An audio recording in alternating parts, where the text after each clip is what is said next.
Hello students, welcome to my class. हमारे class में आपका वेलकम किया जाता है। हाँ, तो हम लोगों ने पिछले टर्म पे क्या पढ़ा था? गैल्वेनिक सेल पढ़ा था। इसमें आपको ये हमने बताया था कि गैल्वेनिक सेल में जो है कितने कंपोनेंट होते हैं, कितने पार्ट होते हैं उसके, यानी गैल्वेनिक सेल के भाग देखे थे हम लोगों ने। पहला वाला भाग कौन सा था? ऑक्सीकरण अर्ध सेल। दूसरा वाला भाग कौन सा था? अपचयन अर्ध सेल था। और तीसरा वाला जो भाग था वो क्या था? सॉल्ट ब्रिज, मतलब लवण सेतु। इंग्लिश में कैसे बताया था इसको हमने? Oxidation half cell, reduction half cell तथा यानी एंड वो सॉल्ट ब्रिज। ठीक है ना? तो ये इतने प्रकार के या इतने इसके भाग होते हैं, हम कह सकते हैं। तो गैल्वेनिक सेल के जो भाग हैं उनको एक एक करके हम डिस्कस करेंगे।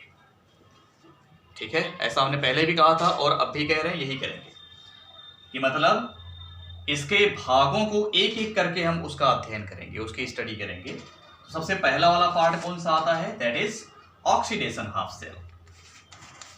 इसको हम बोलते हैं ऑक्सीडेशन हाफ सेल।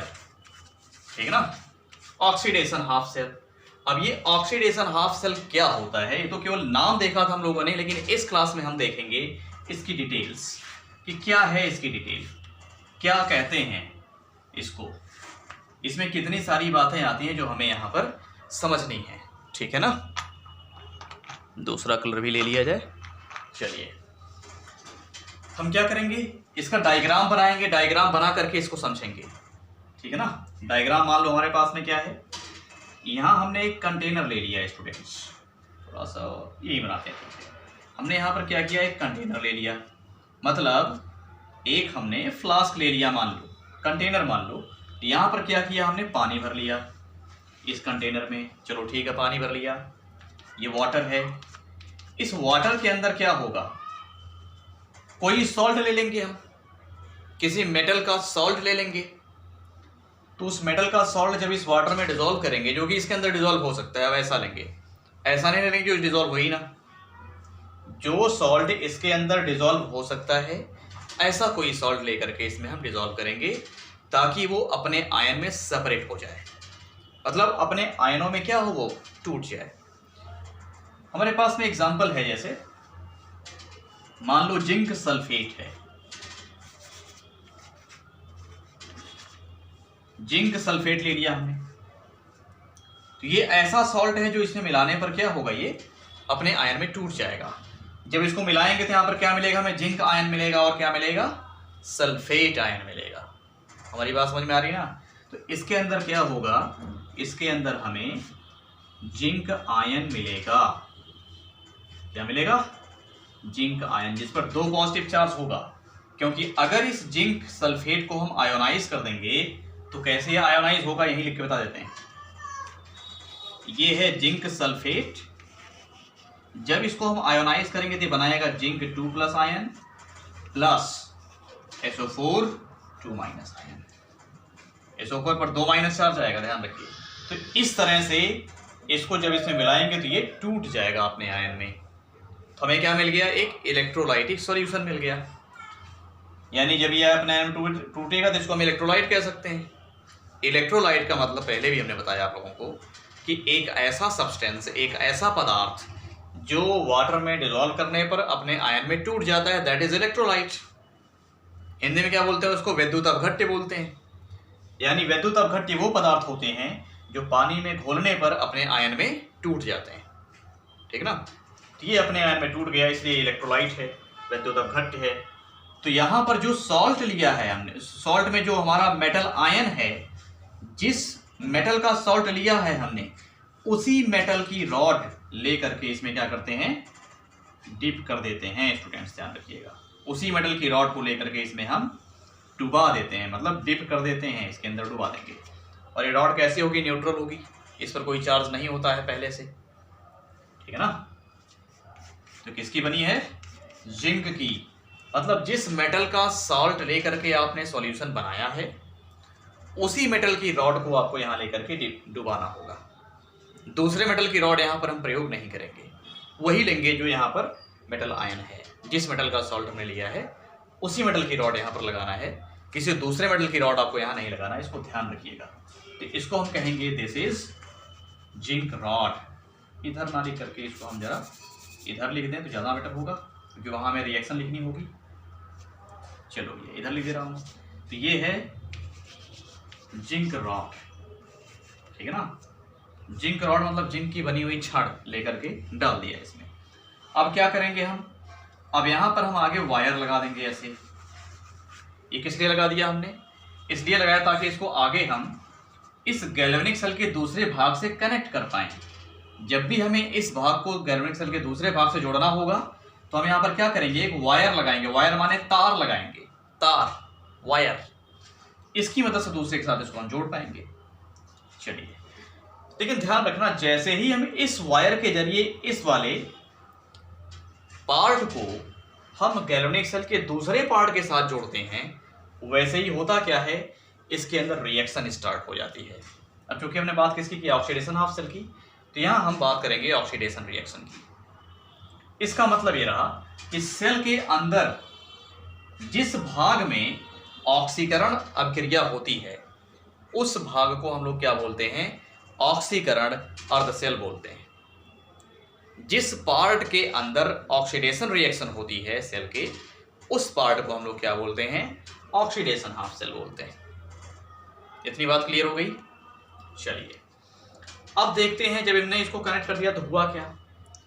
कनेक्ट करते ही होता क्या है, दूसरा हमारा रिडक्शन हाफ सेल होगा। अगर ये ऑक्सीडेशन हाफ सेल है तो दूसरा क्या होगा, रिडक्शन हाफ सेल होगा, अपचयन अर्ध सेल होगा।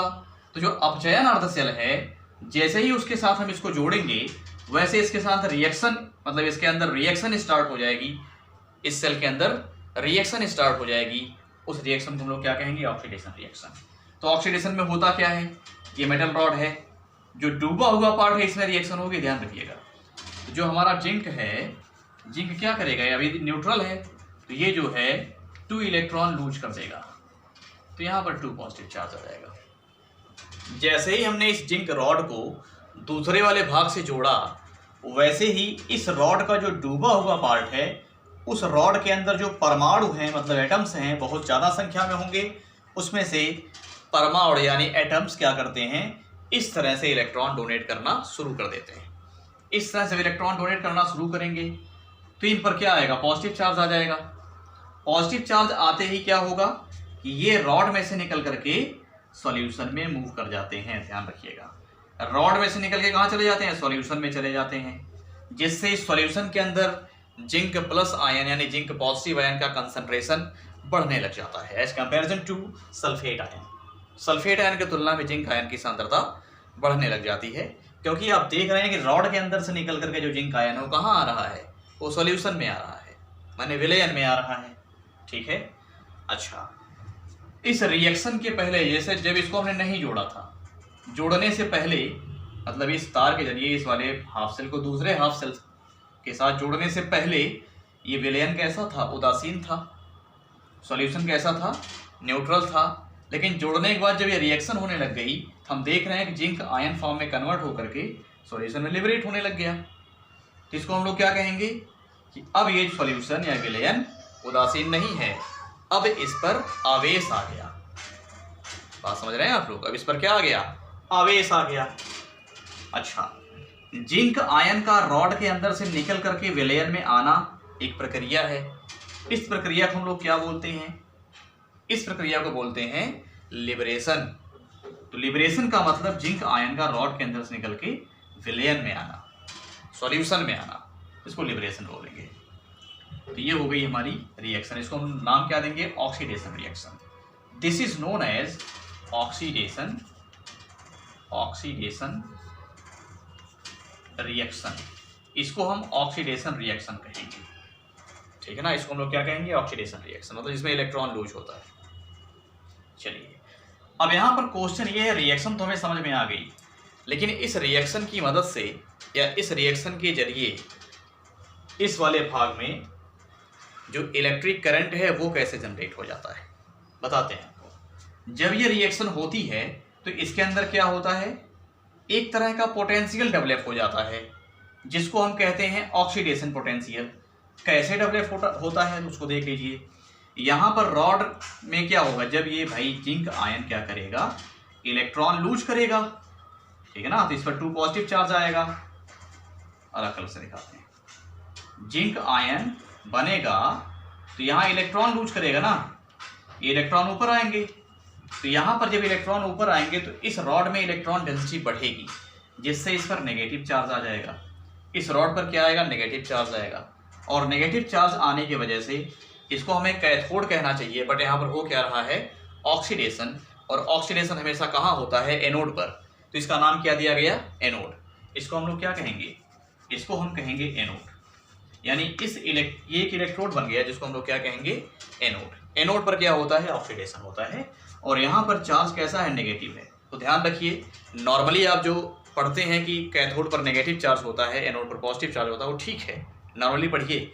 लेकिन जो गैल्वेनिक सेल है, गैल्वेनिक सेल में आपको क्या करना है, उल्टा करके समझना है। नेगेटिव वाले को आपको एनोड बोलना है, और जो दूसरा हाफ सेल होगा उस पर पॉजिटिव चार्ज आएगा, उसको आपको क्या बोलना है, कैथोड बोलना है। इसको ध्यान रखना। तो यहाँ होता क्या, हमने देखा कि इस रॉड पर भी चार्ज आ गया, विलयन पर भी चार्ज आ गया। तो जो रॉड एंड विलयन जहाँ पर मिल रहे होंगे, जहाँ पर इनका सरफेस मिल रही होगी, जहाँ इनकी सतहें आपस में मिल रही होंगी, मीन्स सॉल्यूशन एंड रॉड जहाँ पर आपस में कनेक्ट हो रहे होंगे, वहाँ पर बनेगा एक कनेक्टिंग पॉइंट, तो जंक्शन बनेगा वहाँ पे। उस जंक्शन को हम लोग क्या बोलते हैं, इंटरफेस बोलते हैं। तो इंटरफेस जहाँ इनका बनेगा वहाँ कुछ ना कुछ पोटेंशियल डेवलप होगा, क्योंकि इनका चार्ज डिफरेंट है। तो ध्यान रखिएगा, जब 2 डिफरेंट चार्ज वाले सब्सटेंस को एक दूसरे के साथ आप कनेक्ट करेंगे, जहाँ उनकी सरफेस मिलेगी, मतलब जहाँ उनका इंटरफेस बनेगा, उनके इंटरफेस पर क्या होगा, पोटेंशियल डेवलप हो जाएगा कुछ ना कुछ। तो यहाँ जो पोटेंशियल डेवलप होता है उसको हम लोग क्या बोलते हैं, ऑक्सीडेशन पोटेंशियल। यहाँ जो पोटेंशियल डेवलप होगा उसका नाम क्या होगा, ऑक्सीडेशन पोटेंशियल। ओपी मतलब समझ जाना, ऑक्सीडेशन पोटेंशियल। इसको रिप्रेजेंट कैसे करेंगे, तो इसका रिप्रेजेंटेशन कैसे किया जाता है वो देख लीजिए। रिप्रेजेंटेशन, इसको रिप्रेजेंट करने का तरीका ये है, कैपिटल ई से हम लोग पोटेंशियल को रिप्रेजेंट किया करते हैं। लेकिन अब ये रिडक्शन पोटेंशियल है, ये ऑक्सीडेशन पोटेंशियल है, क्योंकि रिडक्शन में भी इसको हम ई से दिखाएंगे और ऑक्सीडेशन में भी इसको हम ई से दिखाएंगे। हमारी बात समझ में आ रही ना, रिडक्शन पोटेंशियल में भी इसको हम ई से दिखाते हैं और ऑक्सीडेशन पोटेंशियल में भी इसको हम ई से दिखाते हैं पोटेंशियल को।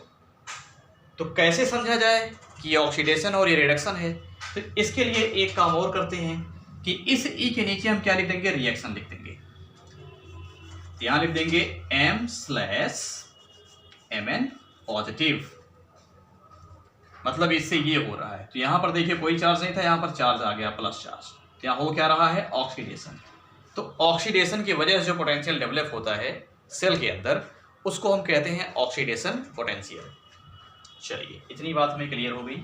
अब यहां पर एक चीज और देखते हैं, जो ऑक्सीडेशन पोटेंशियल है स्टूडेंट्स, ये 2 टाइप का होता है। Oxidation potential is of 2 type. एक होता है स्टैंडर्ड ऑक्सीडेशन पोटेंशियल SOP, एक होता है non standard oxidation potential NOP। ये 2 प्रकार का होता है।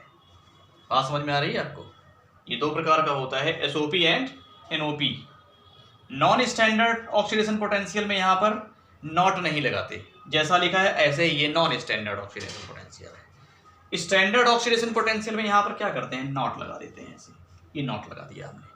जहाँ पर नॉट दिख जाए आप समझ जाना ये स्टैंडर्ड ऑक्सीडेशन पोटेंशियल है, और जहाँ पर आपको नॉट ना दिखे समझ जाना ये नॉन स्टैंडर्ड ऑक्सीडेशन पोटेंशियल है। अब स्टैंडर्ड एंड नॉन स्टैंडर्ड का मतलब क्या होता है, स्टैंडर्ड एंड नॉन स्टैंडर्ड एक कंडीशन होती है।